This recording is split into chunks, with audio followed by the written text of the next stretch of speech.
Time for a little magic today at Live on Purpose TV as I share with you how to control your thoughts.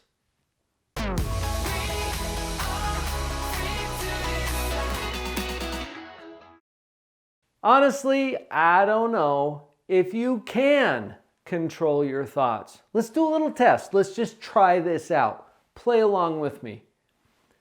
Think about bananas. How you doing?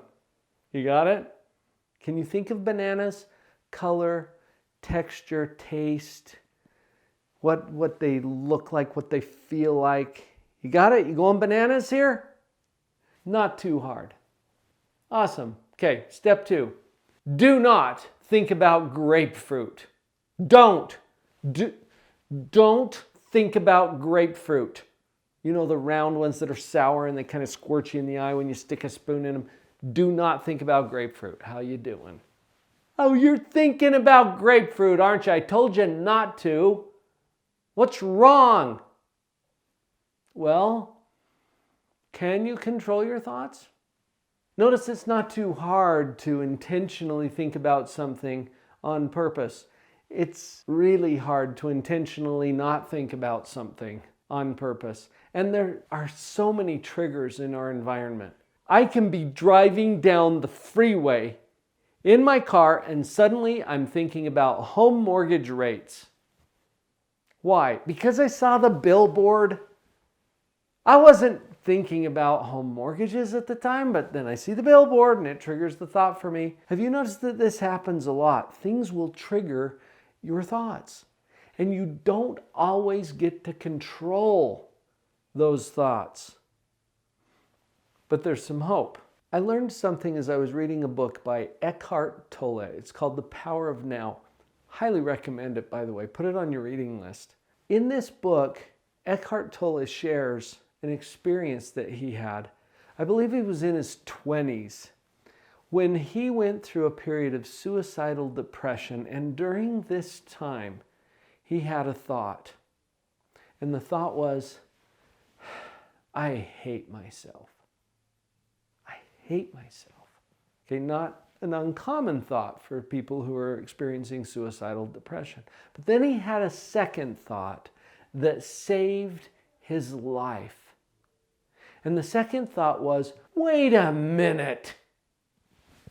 Who is this I that hates me so much? And who is this me that I hate? Totally blew his mind and saved his life because he realized something. All of those thoughts that are going on in your mind are not necessarily you. They might simply be your brain generating possible scenarios. Your brain has the capability of doing this. Think of it kind of like actors on a stage. In this example, you get to be the person who is auditioning the thoughts that are dancing out onto the stage of your mind. So you get your clipboard ready because you're ready to do this audition. And you call for the first thought. Come on out. Let's see what you have.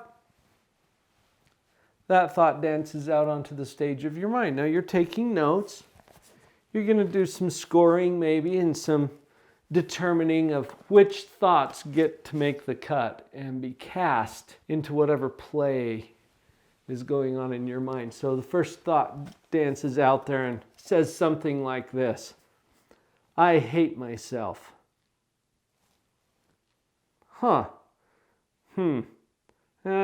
No, sorry, not what we're looking for. You're dismissed. Can you do that? What if you could? Just consider it for a minute. The next thought dances out onto the stage. Actually, I'm a pretty good person. You make your notes. You do your little evaluation. You know what? Yeah. Would you get a call back, okay? You get to come back because that's exactly what we're looking for. Just wait off to the side here for a minute. Here's the thing. When you're auditioning these thoughts, You're the casting director, okay? You get to decide which thoughts make the cut and which ones don't. If you're not the source of all of these thoughts, you're the one who gets to discern and choose and select and observe these thoughts. That changes things.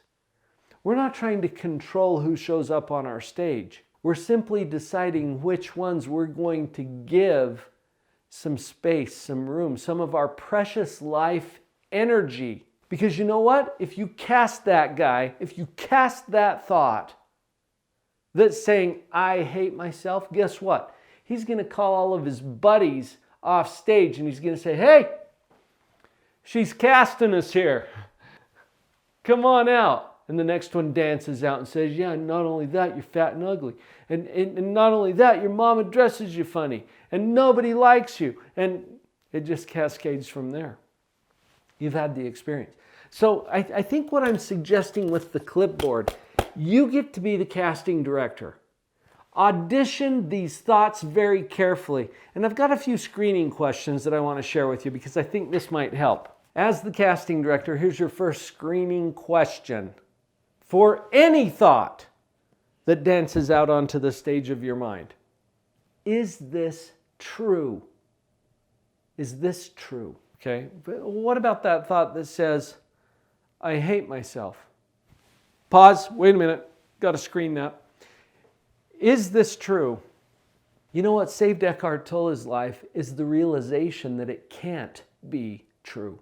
It's not even metaphysically possible to hate yourself. You'd have to be two people to do that. That's what blew his mind and saved his life. Is it true that I hate myself? No. It would be the equivalent of lifting yourself up by the bootstraps. Reach down, grab hold of your boots, and lift up high enough that you can raise yourself off of the ground. You cannot do it. It's not even possible. I'm going to let you just gel on that for a little bit because that's a philosophical issue that I think deserves some attention. Is this true? That's the question you're going to ask. Everybody hates me. Okay, that's another thought that dances out onto the stage of your mind. Is that true? No. Most people don't even know you. How could they hate you? They don't. Well, the people who know me hate me. Is that true? No. That you think that they do, but that doesn't make that true. See, we're going to ask that as the first screening question. Here's another powerful question. What thought would serve me better? What thought would serve me better? Here's an example. You know how sometimes you get to feeling like you're constantly behind, like you're never where you should be or doing what needs to happen. You're kind of always behind the game. All right, well, how does that feel? Let's ask that question. What thought would serve me better? How about this one? I'm right on schedule. In fact, would you just say that? Just take a moment and say it. Little lilt to your voice. Raise your eyebrows just a touch. It'll help. I promise. I'm right on schedule. Now, how does that feel? How would it feel if you believed it? Would that thought serve you better? I'm guessing it probably would. And honestly, do you know? Do you know if you're behind or on schedule? No, you don't know. But notice that you're taking a position about that. And that's what I want you to notice. What thought would serve me better? Powerful question. Before we wrap up today, I have to acknowledge this because I get it all the time from people that I'm coaching and my clients who say, well, Dr. Paul, am I just lying to myself? You know, when we suggest the new thought that might serve them better, use the example that we just talked about. I'm right on schedule. Oh, Dr. Paul, I feel like I'm lying to myself because I'm really not on schedule. You don't know. I mean, in the grand scheme of things, you don't know if you're on schedule or not. You've got your little schedule you've set for yourself, and you might be behind on that one. We'll notice that because we might be able to use that to upgrade your life. But in terms of the grand scheme of all things, you don't know if you're on schedule or not. So you're probably already lying to yourself. Knock it off. Tell yourself the truth, or at least choose a thought that serves you better. When you're telling yourself you're behind, you're lying to yourself. You don't know that. Do you see how we sometimes get to lying to ourselves and we don't even think that we are? And then when we choose a thought that serves us better, we think we're lying to ourselves because we're not used to the thought yet. Give yourself some time to get used to it. Practice it. It's going to change how you feel. I did another video recently about what negative thinking does to your brain. Cue that up to watch it next because it'll follow right along with what we've talked about here. There's coaching, there's resources, there's more videos available. You are not alone. You've got a lot of help and a lot of resources. Connect to us. Down below in the description, you'll see several ways to do that. Can't wait to see you on the inside.